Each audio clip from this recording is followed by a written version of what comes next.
Namaskar, good morning, hello and welcome to the Quint, Hindi Quint, English Quint viewers. You have got the news that Government of India has banned 59 Chinese apps which are most popular in India, almost capturing 60-70% of mobile phone owners and the app users. This is a big economic retaliation, or it is a signaling that Indian government will come up with bigger actions. Just to understand the whole thing, we have invited Mr. Blaise Fernandes, who is with Gateway House.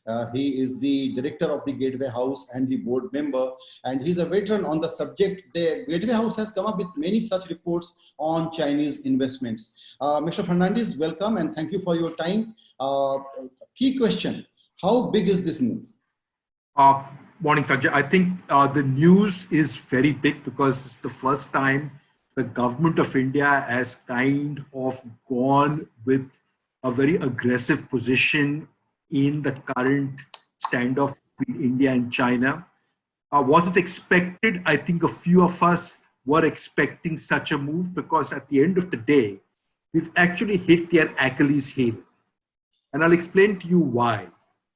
Baidu, Alibaba, and Tencent, what is called the BAT companies, globally have north of $1,000 billion valuations.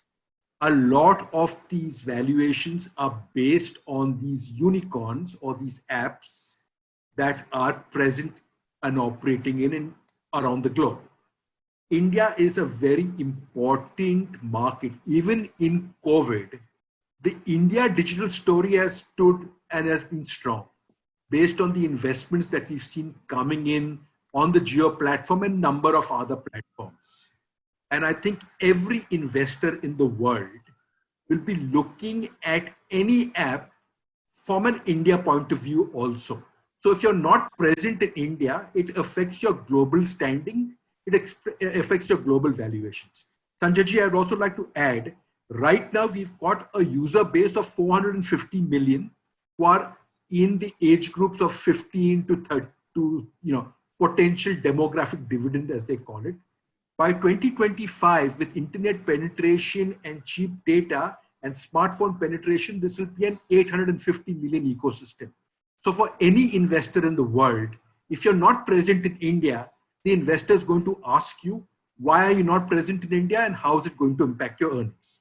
I like to also kind of add to this. We've used section 69A of the IT Act 2000, but even WTO has enough of provision. So this is not an unilateral decision. This is a global decision. WTO has enough of provisions in their laws and bylaws and their charter that if there is border aggression, a country is free to kind of take all measures and precautions to secure itself. So, it's not only from an India point of view, it's also from a WTO point of view. Globally, this is an accepted norm. Right. Mr. Fernandes, because it is very relatable product that every phone has these apps. So at mass level, it is well understood that government has made a very important statement how it wants to conduct its relationship with China. But how big is the economic hit on China? And the next logical step has to be hardware that has also penetrated in Indian markets, be it public sector, government agencies, private sector, in a deep manner. So this is more of a form, less of a substance. Is that right to say?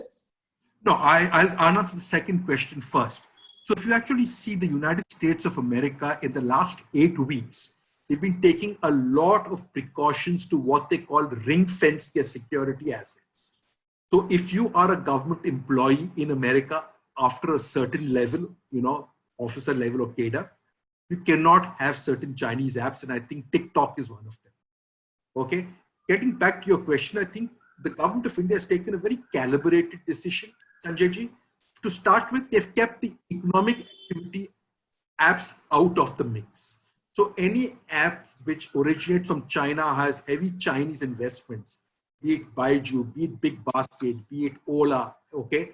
They've not touched those apps. And that's a good decision because common man gets affected, economic activity gets affected, and livelihoods get affected. What they focused on is the three different types of apps, which I classify and Gateways classifies as vanity apps. If TikTok is not present on your smartphone, it's not going to affect your livelihood. It may affect the livelihood of a few TikTok ambassadors, but TikTok's payments out of India and revenues out of India was 25 crores. So that's the economic impact that, this is the TikTok figures. They've also kind of got into the services apps. So Share It, if Share It is not available on the App Store, there are many alternatives to, Share It. So they've taken a calibrated decision. And lastly, they've looked at the strategic apps. For example, UC Browser is a very popular app. If you see UC Browser, if you go and check the history of the India-China war of UC Browser, I can guarantee you, you've never read it, I never read it because it's uploaded from China.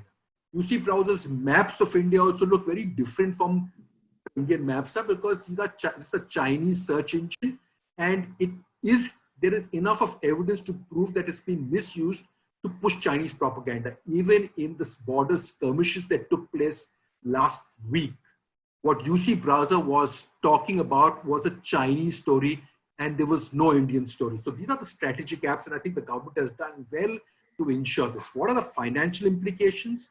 As I said in my opening comments, this is an important market.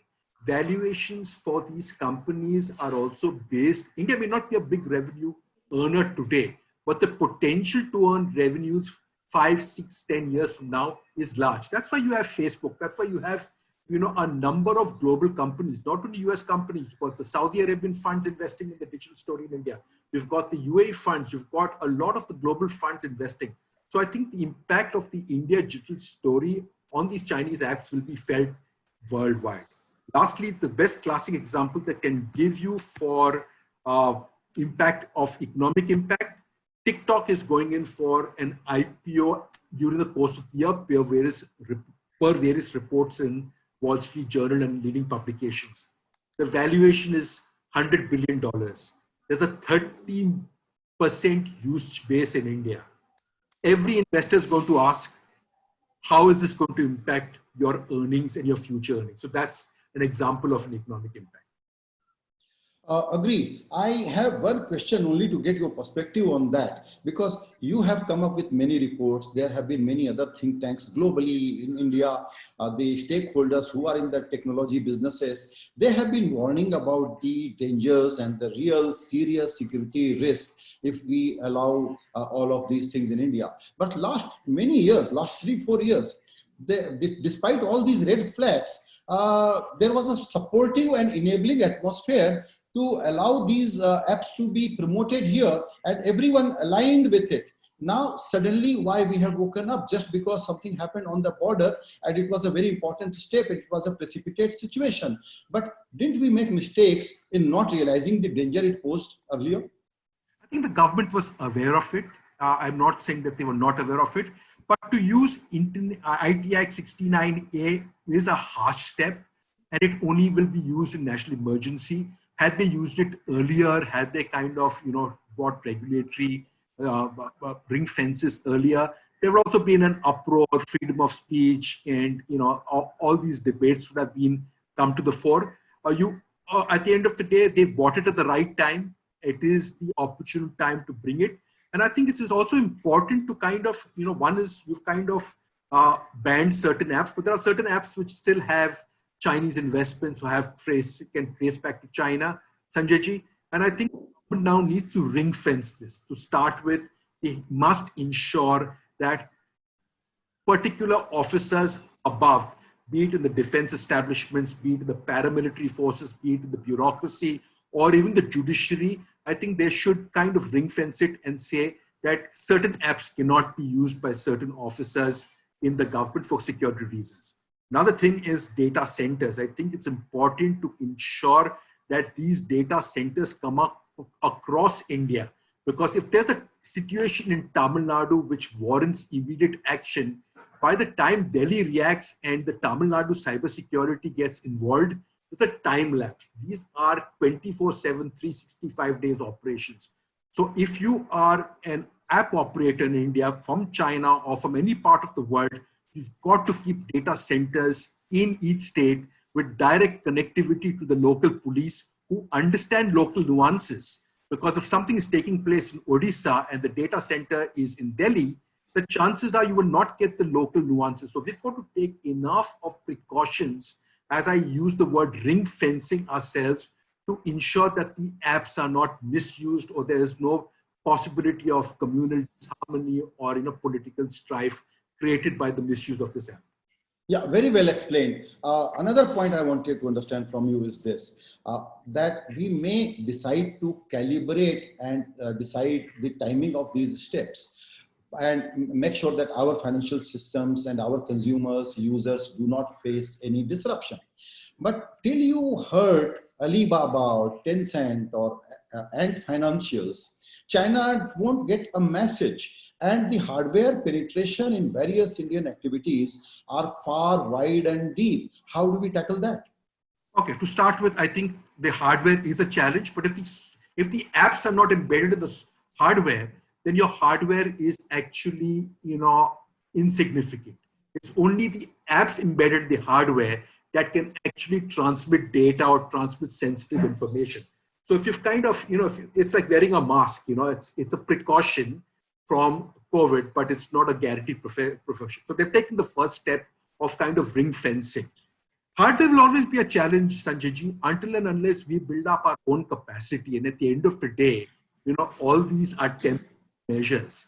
But till we hit that 5, 7, 10 trillion dollar economy, we will never be able to match up with China. What we've right now done is hit their Achilles heels, and I'm sure they'll recalibrate their strategies and come up with another strategy. The other big issue I think that needs to be discussed, I think it's time for everybody to debate this, is 5G. Is 5G at our doorstep if it's already in the house, okay? And I think that kind of hardware needs to be kind of looked at very, very cautiously. So do you expect that the complete ban, no to Huawei and ZTE is in offing now? I think that's the next logical step, because I think at the end of the day, the fight for the next century is going to be 5G. So whether it's going to be 5G emanating from the Atlantic Alliance, is going to be from the Chinese side, I think that's going to be the next big step. And I think to be fair, I think India's got a lot of levers to pull. One is the valuations of these backed apps, Baidu, Alibaba, and Tencent. The other thing is the two 5G operators in China who are very keen on the Indian market. And I think the India digital story is the story that the Indian administration should leverage at every given point of time. And to leverage enabling rules, regulations, and capital raising environment is very much needed. Give us some sense how enabling our regulations are. We hear many stories of great startups, and in all these activities where these Chinese apps have been banned, some small little app exists, but to scale up, they need capital, and it is very, very, very cumbersome to get capital easily. It will take 1 year or 2 years from now, going by the current regulations. Sanjayji, great question. And I will quote Martha Vestager, the former commissioner in the European Union, because the EU also had a similar problem at the beginning of the pandemic, where they saw a lot of Chinese investment entering strategic areas. And what she said, it's time that the states start cutting check from their checkbooks and their treasury to build up an ecosystem, because until and unless there's available, okay, you're never going to, there's always going to be paucity of capital. And I think we should take that advice seriously, because coming from a very seasoned professional who's actually seen, Martha Vestager has actually seen the app economy evolve, and she's monitored it closely. Our Navratnas have a lot of capital. And it's time that our Navratnas kind of come to the party and encourage an ecosystem that will create the Indian unicorns with Indian money. And I think, that's the paradigm shift that needs to happen. That's a great suggestion, that Indian Navratnas should now diversify and change their outlook for the newer world. Now, in the current immediate context, vis-a-vis Chinese companies, the immediate beneficiaries will be US companies. Where are Indian startups left? Are there enough companies to grab newer opportunities, and what are these newer opportunities? No, there will always be opportunity, Sanjayji. At the end of the day, this is a big market. We have demographic dividend. We have 850 million. There'll be local opportunities. There'll be national opportunities. There'll be apps that will just be serving a particular area in Madhya Pradesh. There'll be apps that will be serving the entire country. You have US investments coming into India. You've got Indian markets which are now well capitalized to kind of cash in the the opportunities that are available. And it's just that one company who's getting capitalized. There are a number of Indian entities who are raising capital.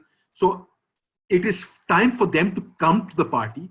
And I think it's important for the government also to create an ecosystem and an atmosphere to kind of encourage investment. So, there are a lot of impediments in terms of, taxation and structural challenges. And I think the government should kind of use this as an opportunity to kind of ensure and inculcate a culture where it's easy for an Indian entrepreneur who has the capital to invest in these startups. Yeah, it will be great if you can really elaborate a bit on these impediments when you speak about approvals and taxations and valuation rules. Small tax. So a small example. I think the whole debate was on the startup tax. I can't get the right name. You might have to help me here. But if a startup sells his shares, there's a tax component he's got to pay. It was addressed, but is it fully addressed? I'm not too sure whether it is fully addressed. So in the startup ecosystems, there are going to be a number of challenges in terms of valuations, in terms of taxation on those valuations to simplify it. I think that needs to be addressed. That creates an entire ecosystem for people to put money in startups and to ensure that that there's enough of money coming to startups. The moment you're going to tax that, angel taxation and a number of plethora, so a number of taxation, the number of hurdles need to be looked at. And I think if those hurdles are removed. The second thing is, I think we're not kind of given enough of emphasis to academia. And at the end of the day, the government has to encourage an ecosystem where industry is talking to the IITs, industry is talking to the IIMs, industry is talking to the Indian Institute of Sciences. We've got some fabulous brain power there. We've got to create that fertile ecosystem where everybody's coming together. Lastly, patents. I think at the end of the day, the backbone of Atmanirbhar Bharat is going to be on creativity. Creativity is nothing. Creativity and innovation is nothing but patents and copyrights. Protect the copyright holder. Protect the patent holder. I am a professor. I have a patent. I am afraid to go to the market and file. The simple reason is I don't know what the tax implications will be. I don't know what the various implications will be. We need to create an atmosphere where people want to create patents and create patents that are relevant. There's no point creating patents which are irrelevant. Create patents that are relevant to the Indian market. So we've got to create that entire ecosystem. Yeah. Kind of be resilient. It's not going to be only investments, it's also ecosystem. There are many things which are in pipeline in terms of data, privacy, localization of data, rules and government. India doesn't have any clear latest modern rules around these things. That is something everyone is waiting for. We cannot pick and choose कि China से हमको खतरा है लेकिन वही data अगर American company के पास है तो वो सेफ है. And we have to be very clear. Then once government has started addressing these issues, all these urgent areas have to be understood also, that your data has to be safe and secured in our national boundaries. What do you say to that? Sanjayji, as I written in a blog for Gateway House a few weeks ago, the India stories, India digital story COVID resistant. My first point in that blog was we've got to build capacity. Technology changes by the minute, changes by the week, changes by the hour.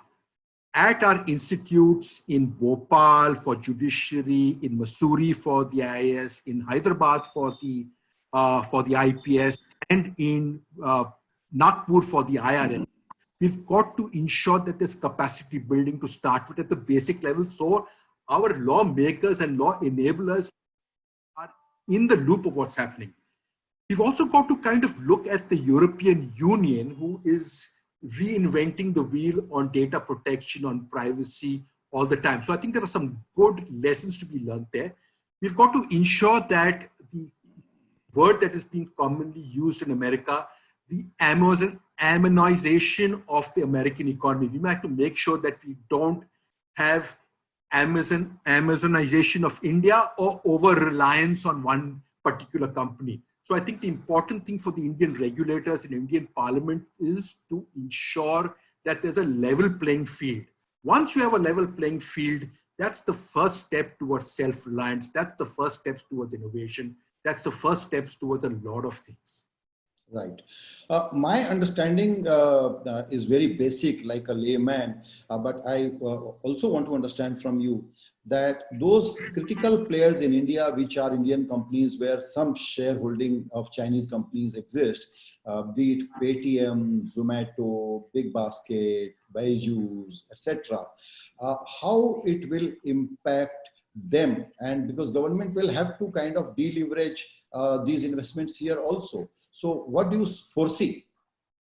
First and foremost, I think the Chinese investments in these companies like Paytm, Ola, Big Basket, Zomato, they're not going to pull them out because of this one particular move. At the end of the day, it's a survival battle. So those investments are... We can force them to dilute and other can buy. They can do that, but why should they do that if the data is stored in India? As I said, important thing is please ensure there are enough of ring fences to ensure that your data is secure, the data cannot be misused, and the apps cannot be misused. So at the end of the day, I think the government has taken a very calibrated decision on keeping the economic activity apps outside the purview of these 52. They will be banned in the months to come, but I think they will not be the economic activity apps. And I don't think the government of India is keen on asking these Chinese investments to kind of dilute their investments. And I don't think Chinese investors want to kind of dilute their investments because of the potential of the India digital story. Right. Again, one question I asked you, but I want to repeat because you can give me some specific sense. If this market is vacated by these Chinese apps, are there enough decent size or potentially nice companies to occupy these spaces? For example, one name we hear is ShareChat, which is an Indian company with some Chinese investments. Will they have greater opportunities? And are there many more specific companies, if you can give some sense about what is happening in Bangalore or Gurgaon or Noida? Sanjay, today what happens is all these apps survive based on investments and what they call burn money, the kind of money that they have to kind of do the land grab and to kind of capture more users. If Chinese investments withdraw from India, I am confident that there are enough of Indian investors who have enough of cash on their books to step up to the party. It's just that we need to create a culture to take risk. We need to create a culture of entrepreneurship. And for that culture to prevail, we've got structural changes, which we've discussed at the early part of our program. So when you say that there are enough Indian companies to support such activities, do I also then get it right that the existing VCs, they are so heavily invested that they are currently focused on their existing investments and they do not have enough money to fund these venture capital, these new activities, and we have to wait for new players to arrive? So throughout this discussion, we've been focusing on Chinese investments. There's also the European investments. There are also investments from the United States. These are countries with the rule of law. These are countries where where the state ends, where the enterprise begins. In China, one doesn't know where the party begins, where the party ends, where the government begins, the government ends, and where the business begins and the business ends. So, why are we fixated that China is the only party and the only game in town?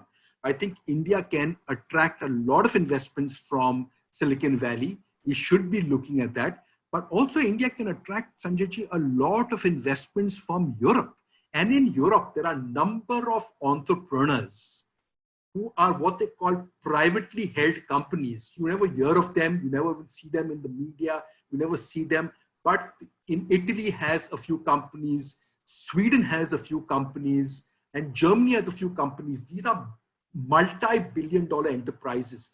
I think in the new normal, India would be well advised to restart its EU dialogue.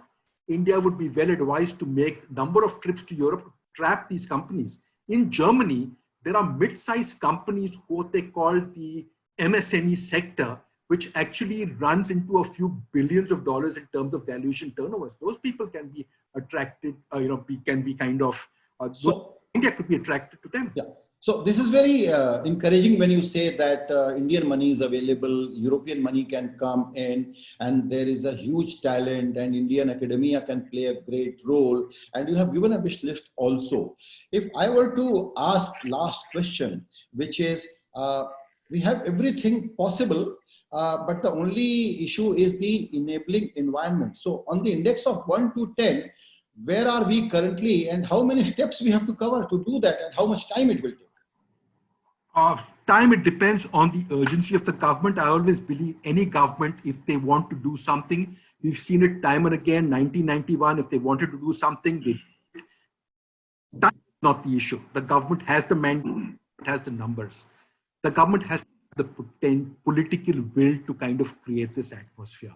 The government has to engage with think tanks, has to build capacity, has to engage with academia to create the right environment, to foster a culture of innovation. Innovation is nothing but copyright and patents. Protect copyright and patents. Come up with a tax regime which is not draconian. At the end of the day, tax is a big deterrent for an investor. I can make 10x profits, 100x profits, but if the tax regime is opaque and if the tax regime is draconian, it deters everybody, no matter what it is. So I think tax is a huge thing that the government has to focus on.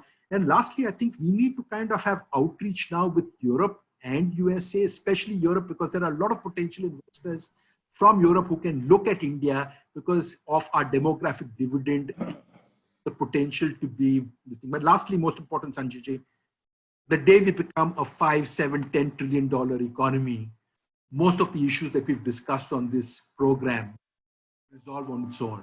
So absolutely. Very, very incisive and insightful perspective from you, Mr. Blaise Fernandes. बस मुझे यही कहना है अपने दर्शकों से, वो ये कि 59 ऐप्स बैन हो गए, एक सिग्नल मिल गया सरकार का, लेकिन जैसा मिस्टर फर्नांडिस ने समराइज किया कि पॉलिटिकल विल चाहिए, जो कड़े और ड्रैकोनियन कानून है उनका खात्मा होना चाहिए, और इसके अलावा सिंपलर रूल्स होने चाहिए जिसमें टैलेंट फ्लरिश हो, इनोवेशन फ्लरिश हो, और ये काम कितने वक्त में होगा इसका अंदाज लगा पाना बहुत मुश्किल है। और जैसा कि उन्होंने आखिरी बात कही कि हम किसी मुकाबले में, किसी मुठभेड़ में टिक पाए, इसके लिए अभी हमको 5-7 ट्रिलियन डॉलर की इकोनॉमी बनने की जरूरत है। इमीडिएट टर्म्स में ध्यान दीजिएगा, 19 ट्रिलियन डॉलर का अमेरिका, 12 ट्रिलियन डॉलर का चाइना, उसके सामने 2 ट्रिलियन की इकोनॉमी पर इस वक्त भारत खड़ा हुआ है, और जिस तरह के चैलेंजिंग एनवायरनमेंट में खड़ा हुआ है अपने पड़ोसी देश के साथ, वहां पर सिंबोलिज्म से, फॉर्म में ज्यादा सब्सटेंस में कम वाले कदमों से काम नहीं चलेगा। यही निचोड़ था हमारी इस बातचीत का। मिस्टर फर्नांडिस, बहुत शुक्रिया, आपसे हम फिर बात करेंगे। Thank you Sanjay ji, thank you.